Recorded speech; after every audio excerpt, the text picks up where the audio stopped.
Reservation ఇస్తే దర్శనం చేసుకునే అవకాశం ఉంటుంది. అది నమ్మకం ఉందని సంతకం పెట్టమంటే నెక్స్ట్ మీరు చూస్తే అధ్యక్ష ఆ రోజు 2000 నెక్స్ట్ అదే క్యాన్సిల్ చేశారు 2017 వీళ్ళు పోతే వాళ్ళు ఇచ్చి సంతకం పెట్టమంటే ఇవ్వకపోతే అది క్యాన్సిల్ అని రికార్డులో పెట్టుకున్నారు. అంటే దౌర్జన్యంగా లోపలికి వెళ్ళడం, మనోభావాలు దెబ్బతినడం, అధికార దుర్వినియోగం చేయడం. అదే అధికారం లేకపోతే రానిస్తారు అధ్యక్ష? రానియరు.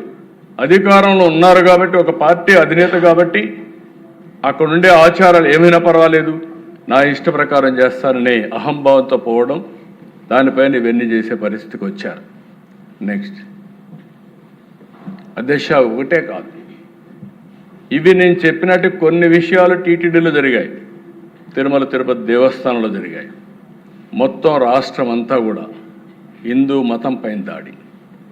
1924 మధ్య హిందువుల మనోభావాలు దెబ్బతీసే విధంగా ప్రవర్తించడం, 2032 దేవాలయాలపైన దాడులు, విగ్రహాలు అప్రవిత్రం చేయడం, ఏదని అడిగితే పిచ్చివాళ్ల చేష్టలు, వీధి కుక్కలు చేశాయి, గుప్త నిధుల వేట అంటూ తేలిగ్గా తీసుకున్న ప్రభుత్వం 59 విగ్రహాలు చోరీ.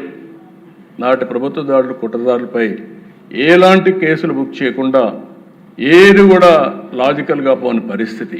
నెక్స్ట్ 2020 సెప్టెంబర్ అంతర్వేది రథం దగ్ధం కావడం, తేనెటీగలు ఇచ్చేసాయని చెప్పి మాట్లాడడం, రామతీర్థం రాముడి విగ్రహం విధ్వంసం తలను తీసేయడం, పోయిన వాళ్ళపైన కేసులు అందరిపైన మా అందరిపైన కేసులు వేయడం, హిందూపూర్ అనంత పద్మనాభ స్వామి ఆలయంలో నంది విగ్రహం చోరీ కావడం, అక్టోబర్ 22, ఫిబ్రవరి 20 బిట్రగుంట వెంకటేశ్వర స్వామి రథం దగ్ధం కావడం, 2020 సెప్టెంబర్ బెజవాడ దుర్గమ్మ వెండి సింహాలు చోరీ చేయడం, విజయవాడ బస్టాండ్లో సీతాదేవి విగ్రహం 21 జనవరిలో ధ్వంసం చేయడం, జూన్ 23 పురుషోత్తపురం ఆలయంలో దోపిడీ జరగడం. ఇలాంటి 1-2 కాదు అధ్యక్ష, ఇప్పుడు కూడా నాకు కొన్ని అనుమానాలు ఉన్నాయి అధ్యక్ష. అక్కడక్కడ దాడులు చేస్తున్నారు, తప్పించుకుంటున్నారు.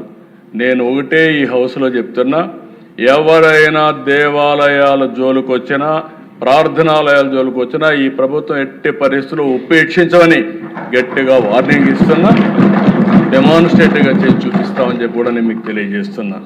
నెక్స్ట్ ఇవన్నీ అధ్యక్ష నేను ఇక్కడ ఒక్క విషయం మీకు చెప్పాలి. ఇది ఏదో ఈ మధ్య కాలంలో జరిగింది అనేది కాదు అధ్యక్ష.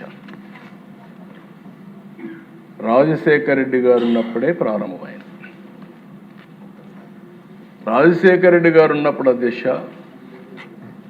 ఇది 7 కొండలు కాదు 2 కొండలని ఉత్తర్వులు ఇచ్చాడు. ఆ ఉత్తర్వు కూడా 330